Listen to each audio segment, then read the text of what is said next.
What's up, everybody? Welcome back. Welcome back to the video. Hope you're all good. Hope you're well. We've got a few things installed. We're gonna go to the World Trade Center in Dubai because we're gonna go watch Raw Talks.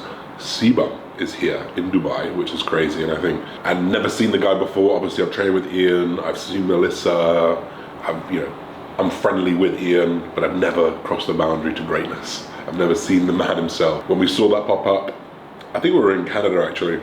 We saw it pop up and I thought, we need to do that because we're going to be in Dubai. So we booked the tickets. I'm going to go watch that today, which I cannot wait for. Also today, if you can tell, I had a little bit of a fall. I don't know what it was. I'm still trying to work it out. I got a new blood pressure medication. It's either low blood pressure. The blood pressure medication also has like a diuretic in it. And I did one of the hardest sets. I really wanted to send it. And I did. And I think when my blood pressure was super high and it dropped low, or where I was perspiring so much, my salt got low and I felt really, really rough. And I sat down on this adductor, I closed my eyes, and I don't know how many minutes later, I just woke up completely like this, with my legs stuck around the adductor and my face just on the foot plate. Ambulance came, everyone in the gym was looking, I was like, oh, this is fucking awkward, I want to get up. Amy's like, stop getting up, stop getting up. So I stayed down. Checked out everything, ECG, blood pressure, blood glucose, got that checked twice, everything's good. We just got to assess the medication. We didn't get that one on camera. We got the set on camera, but we didn't get the pass out on camera. So it's been a bit of a rough day. I'm feeling a little bit rough now, but we could not miss Cbum. So without further ado, let's get into it.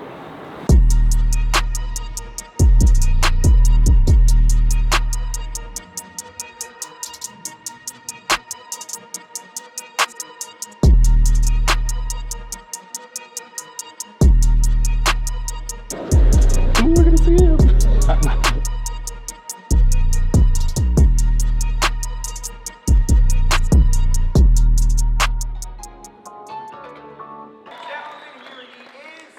He is your reigning 5-time Classic.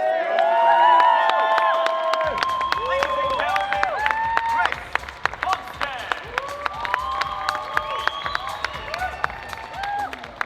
Let's take it back to the beginning. What is it about this division, about the look, about the ideal that made you gravitate towards Classic Physique? I mean, it was always my goal from the beginning, and I think there's definitely a select few bodybuilders who see Ronnie Coleman or like, I want to be like that. But I think for the majority, we respect what those bodybuilders do, but we don't necessarily want to look like that. And I never wanted to be 300 pounds myself. There's a lot of difficulties that come with that. You know, you'll be out of breath climbing up a flight of stairs, and you got to eat a lot of food.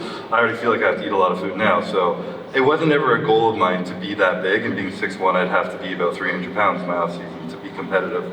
People like Samson up on the Olympia stage, I think he's like 285 or something, and he's shorter than me. So that's 40 pounds over my stage weight, which is a lot of weight.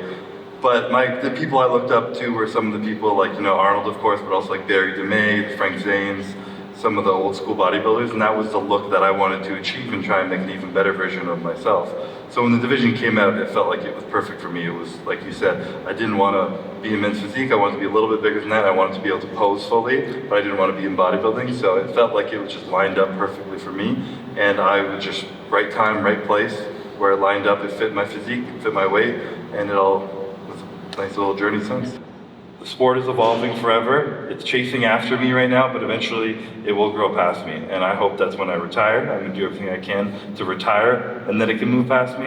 And right now I'm just focusing on every little detail I can to make myself better. And as much as I'm proud of my physique for the last couple of years when I got off stage, there's been years I wasn't proud, but the last few years I have been, I still have all these little nitpicky things I see. And every time I see that thing, I look back in my prep or that year and I understand what I did in that past year of why it didn't work out as such. Like this year, I had a better, more complete physique, but I wasn't quite as lean as I was last year. And that's because partway through my prep, I went through an injury, I hurt myself, and then I couldn't train for about 10 days, and then I had to do a lot of catch-up to put on some weight I lost, some muscle I lost, some mass I lost in my back, because I tore my lat at like 10 weeks out, and then that caused me to be a little bit behind in my conditioning.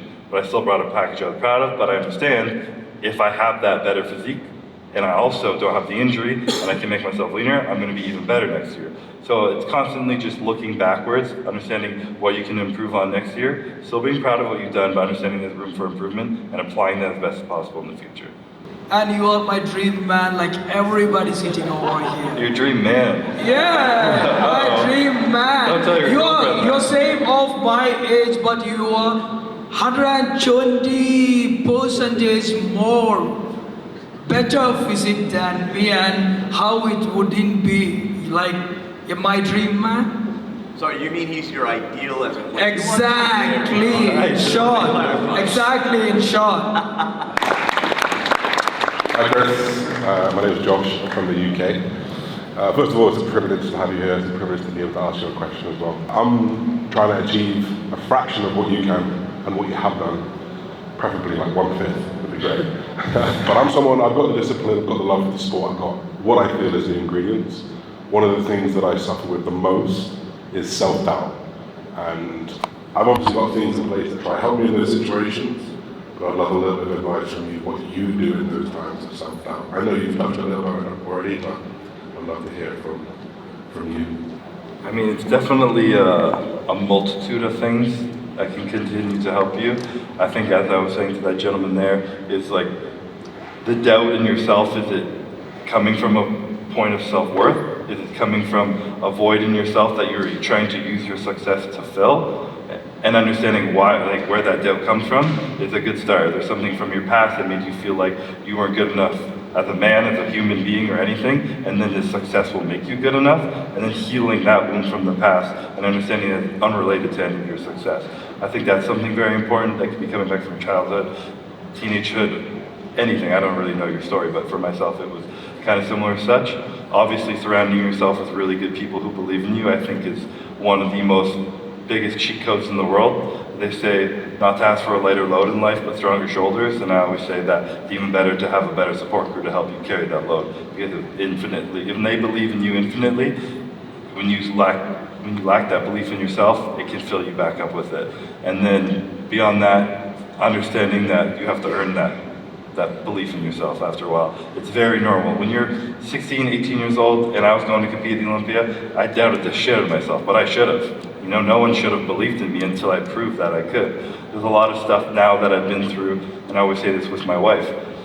There's a lot of stuff that we've sacrificed, and she sacrificed as my partner, but she believes in me so much that she knows that I'm going to fulfill it because I have proven it. I have proven to her that this sacrifice now is going to be worth it in the end because of the effort I have. And that didn't just come because she just believed in me, it came because I showed her that I could do it. And that same belief comes from yourself. So after you start to build that proof over time, smaller and smaller and smaller, it builds up in yourself. But the problem is, as I was mentioning at the beginning, if this is a void of self-worth that you're trying to fill, that's an endless pit. No success will ever make you feel like you're good enough when there's something from your past that's kind of taking that away from you. So I think being able to heal that in yourself, having beautiful people around you, and just slowly accomplishing bigger challenges, it will come in time. Thank you. I just want to say thank you guys for the amazing questions, for the support on my journey. You know, you guys really drive me and push me to be the best version of myself. So I love you guys, and Ladies and gentlemen, a round of applause for 5-time Classic Physique Olympian. So we're in the, I reckon, and I challenge anyone else out there to say this, we're in the world's most expensive car park, just in terms of cars.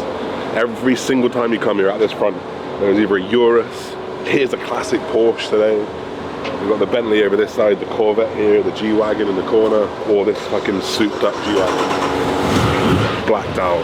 There's always something crazy in here. We'll do at the end of our Dubai trip in 6 months, we'll do Dubai cars, and we'll just put them all in. A recap of like a recap. It's going to be insane. So we're finally here. Let's get it. All right, guys. So back day, pull day. Kind of trying to focus on those same things we were focusing on in Canada. That upper back thickness, kind of filling those gaps from the lower back as well. And starting with that same exercise as always, right? When something works, no reason to take that out. So we're onto the prime row. Loading like 60% up top, 40% in the middle. That's just gonna make sure there's enough tension in that leg. Well, this is gonna have massive tension in that leg range, and it is gonna drop off, but because we've got the middle pins on, we're not creating so much of a drop off that there's no tension in that middle range, which is really, really important to do. And it is all good, like moving pins down, up and down as you want, but if you're losing tension completely in certain aspects of the movement, you know, you're gonna lose out on some gains there. You're gonna lose out on some potential contraction. So, rows, 3 sets. Let's get into it.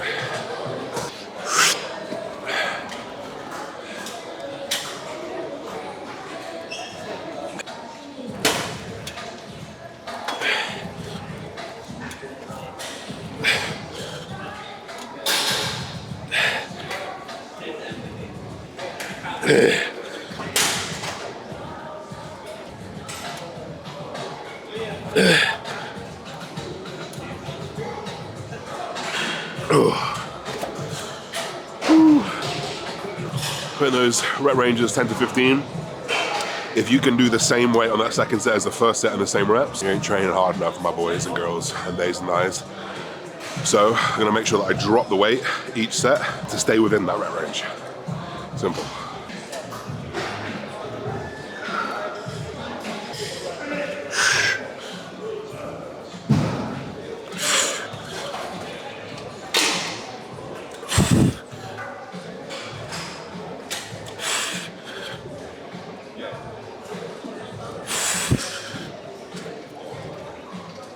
Oh, that's heavy. One thing I'll note there is I was like 1 below my rep range, so it tells me for next time, probably take it back a little bit more. Not that 1 or 2 reps under your rep range is going to be the be-all end or the difference between making it. It's not, but just when you've got a target, I think it's important not to cut yourself a little bit short, because there's something to be said for those 10 to 15 rep ranges. I really, really think so. So we're going to move on to like an upper back pull down, but you're definitely getting a lot of lats here. I think a lot of people mess this up a little bit by, I say not mess up, but like lean back a little bit too much. You kind of just, like actually like if you put your hand on the lat, like there's not a whole lot of lat contraction going on there, right? So in order to increase that lat contraction, I'm going to sit forward slightly. And I'm going to try to bring my hands forward, and then if you put your hands on your lat, you can actually feel the difference versus pulling back like this. So just little keys that completely change how that actual exercise is affecting you. So this will be like let's just call it a lat pull down again.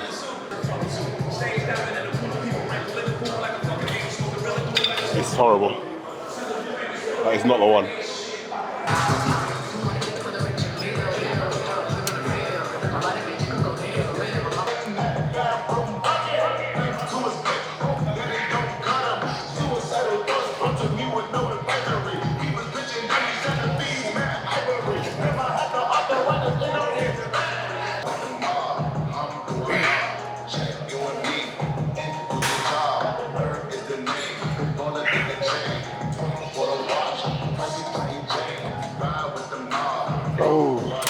So one little tip, I guess like the biggest thing people think about in a lat pull down is like pull your arms down. Right? Well, always the thing.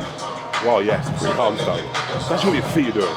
So your feet are actually like anchor points, right? You're pulling yourself up, but if you haven't got your feet and your knees in these pads, you're not going to offer yourself a secure base. So what you think about is whether it's your tiptoes or it's on your flat feet, but driving those knees up into the pad, giving yourself an anchor point and like just a safer point and a stronger point to be able to pull down from. You're going to get more out of it.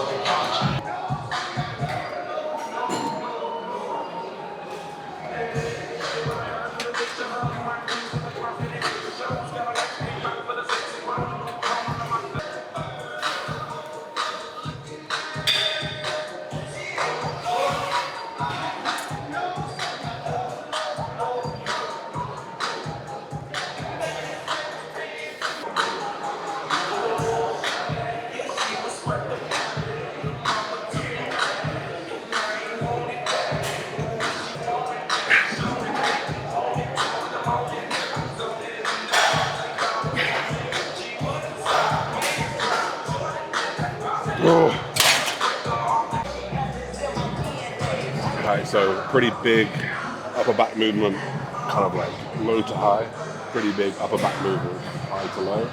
So now we want to think about this whole lat from the lower portion, which you can see as soon as you come into this position, you're recruiting kind of the length of the lat kind of touch right into the bottom of the hip, depending on where your lat insertion is.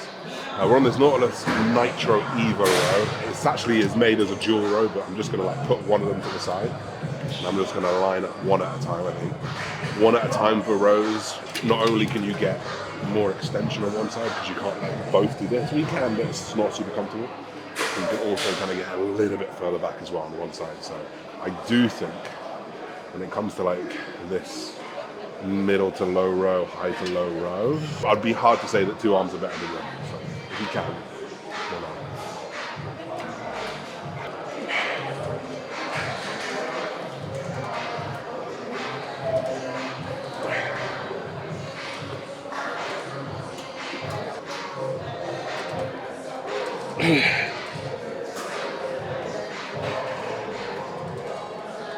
Oh, my unique tip for this one is, while most people focus on the leg brace and remaining straight up, I want you to focus on the cross brace, because actually we do have rotation available at the spine, and the lats provide some of that. I use my non-working arm across, and this is like fighting against trying to rotate or anything. So set up your normal brace and then think about the cross brace, and of course if you swap it over, you just cross brace.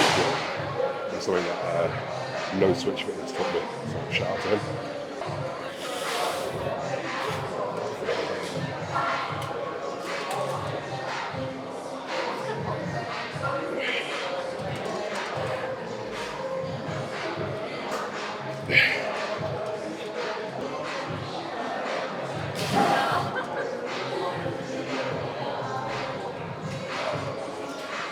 Ooh.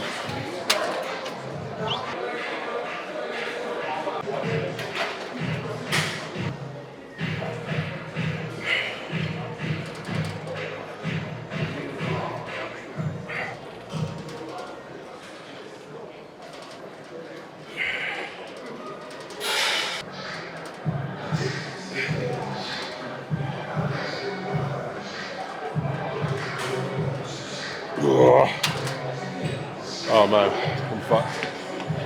One thing I'm noticing is like from that, whatever the fucking airway issue was, the recovery is quite hard. I'm feeling very laboured in my breathing, but much better than the last couple of sessions, so I'm hoping by the end of this week, it should be hopefully back to where we were.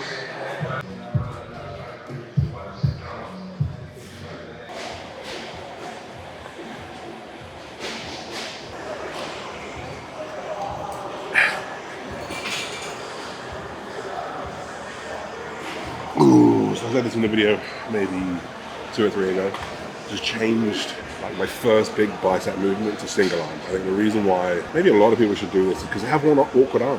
They have one arm that's a little bit bigger than the other. But I think we get lost just doing 2 arms quite a lot, but you don't necessarily notice that one's squeezing a little bit harder, right? And my fucking left bicep, this is my right bicep, you can tell this one's been squeezing harder. So being able to line up both of your biceps a little bit more efficiently is such a good idea. For me, I really struggle with this peak. And actually you can see, because when I relax completely, look at this, it's completely relaxed, my hand just wants to rotate in. This one, it's pretty fine just to chill there. I literally like can't open my wrist this way. As soon as I want to relax, it just goes that way. Whether that be my shoulder, pec, something like that, it's a cause for concern. So when I'm naturally curling like this, yeah, I'm going to want to rotate inwards, and it's actually taking away from that outside head. So I've been externally rotating, lining my pivot with the pivot of the machine, taking that tension, lining up this bicep and squeezing that, and just remaining in that exact same position. And now while I'm like all the way over here, externally rotated, when I do this arm, I can stay right here, fine, and it's just lined up perfectly. Because of whatever it is, injury, previous injury, then that's just something to note. You do want those even arms, just try doing them single arm at a time.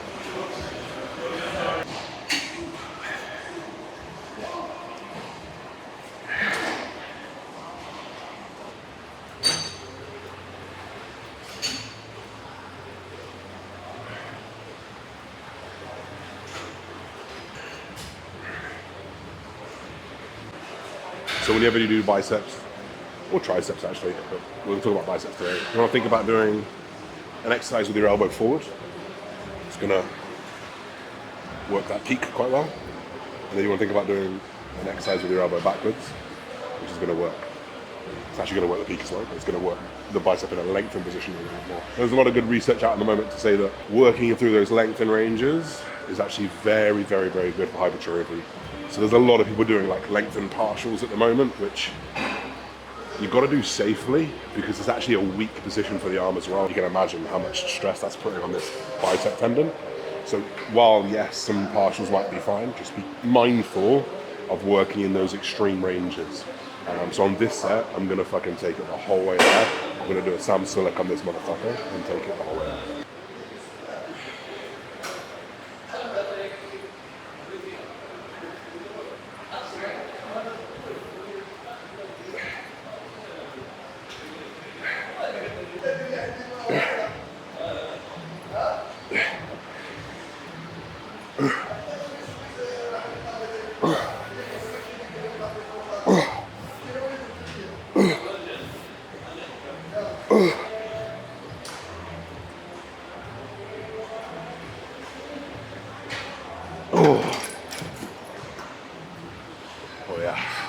So post-workout, I probably shouldn't, but I do often get a little meal from Binos. They have like a little kitchen there, and you can just weigh out your food. So I have 400 grams of sweet potato, 180 grams of beef, but I thought while I'm here, I would just talk a little bit about my food.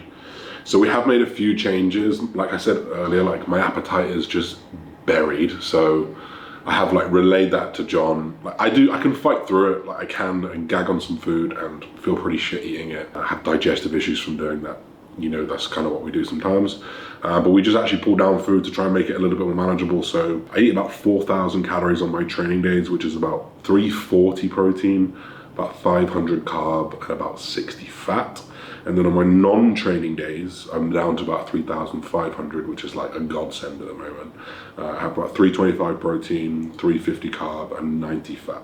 So it averages about 3.7. And I think that probably leaves me in a very slight surplus, very, very slight, if not like about maintenance. Like I said, the goal of this phase was just to like maintain body weight, maintain muscle mass, maintain strength, which relatively I'm doing, especially on the anabolic dose that I'm on. So at the moment, so you guys know, 60 milligrams of testosterone, 80 milligrams of Primo every other day, and I'm still using 5 IU of growth hormone, which is pretty decent.